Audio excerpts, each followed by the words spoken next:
After You Can't Stop Me, which I still think is fucking awesome record. This is really more of an introspective record. So, what best way to make this album more, self-titled and self-titling? What is it? When Ross came to our practice spot to meet us for the first time, I remember we'd already decided this was going to be our self-titled. It was like already something we had made up our minds on. We dusted our shoes that. Dusty. And then Ross came to the studio, and I think one of the last things he said while we had this really crazy conversation was, let's define Suicide Sounds. What does the name mean now? Obviously people have come up with their own explanations for the name. We've told people how we came up with the name, and it's a known fact, but the reality is that we're writing a new record. We're a new band. Alex said it early on.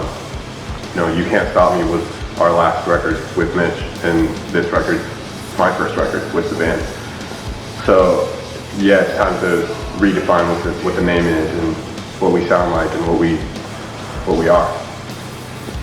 As far as I can remember, I felt like we had kind of named our fifth record Suicide Sounds before we ever were writing our third record. Yeah, I was like we were just like, once we're done with the high school, the first four records, the fifth one is like the first one out of, it's like a post-senior year. College? We're in college, we're going to write, the Suicide Sounds self-titled record. And even further into that, like I feel like we knew once our fifth record came up, we were going to fucking just, I remember saying, like, if we still exist on our fifth record, it's like, we're going to do whatever the fuck we want.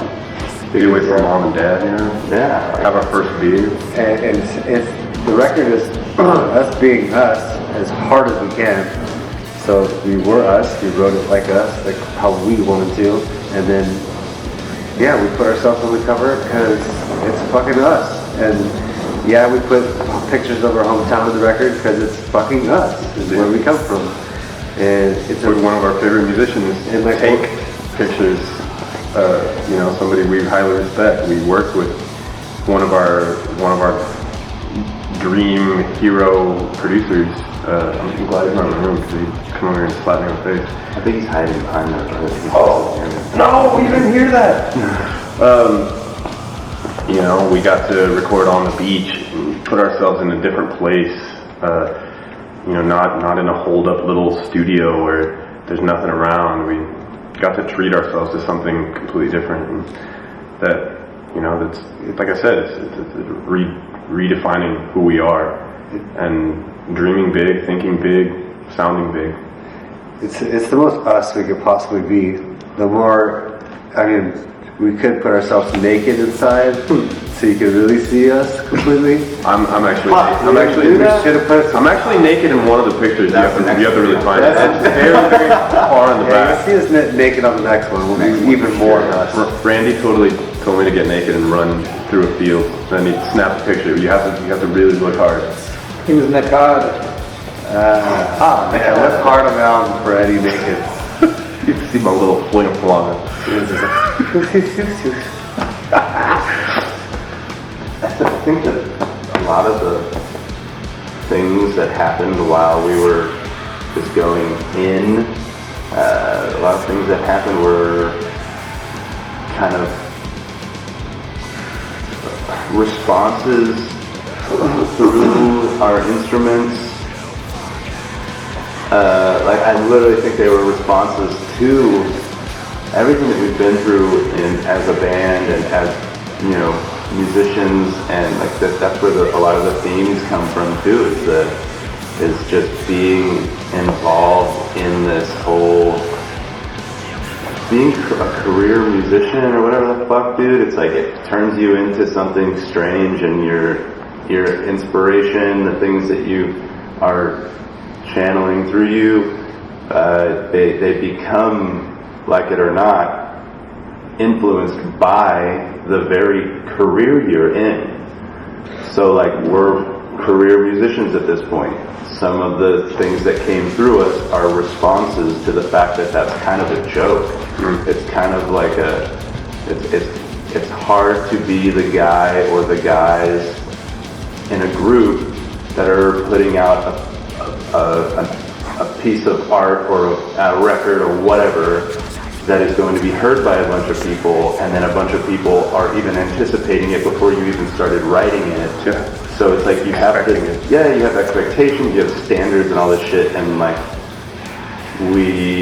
with this, like the themes and the music that come through, the communication that we, let out with this piece were a lot of,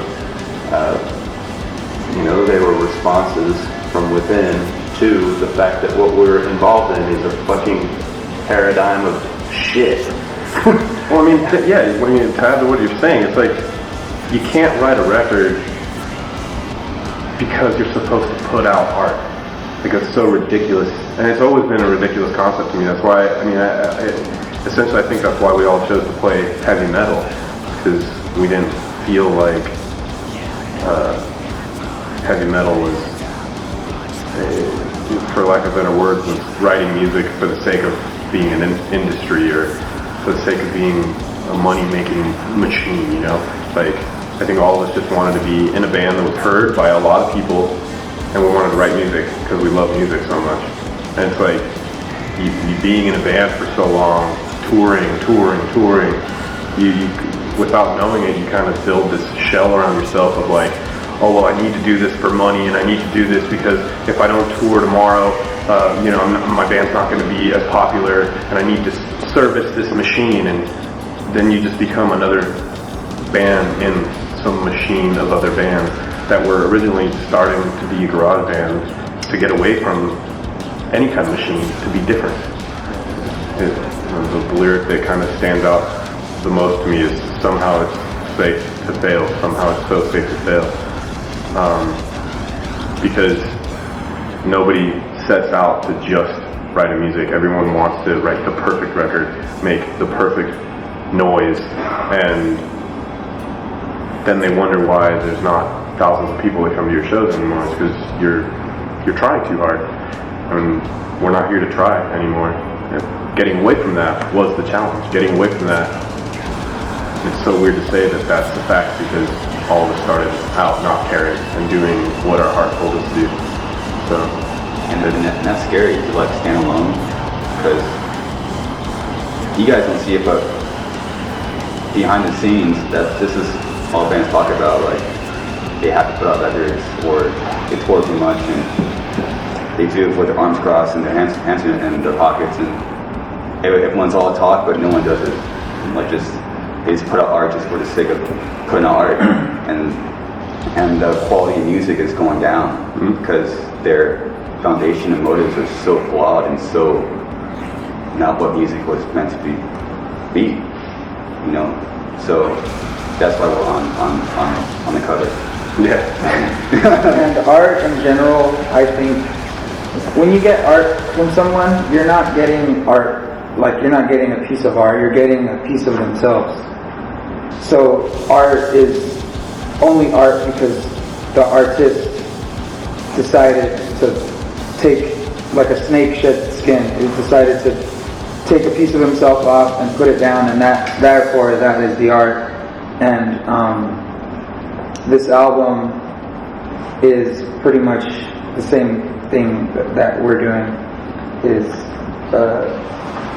We're shedding our skin. That's pretty much why it's self-titled, I think, too. So hopefully you enjoy it, and we enjoy it, to enjoy things too.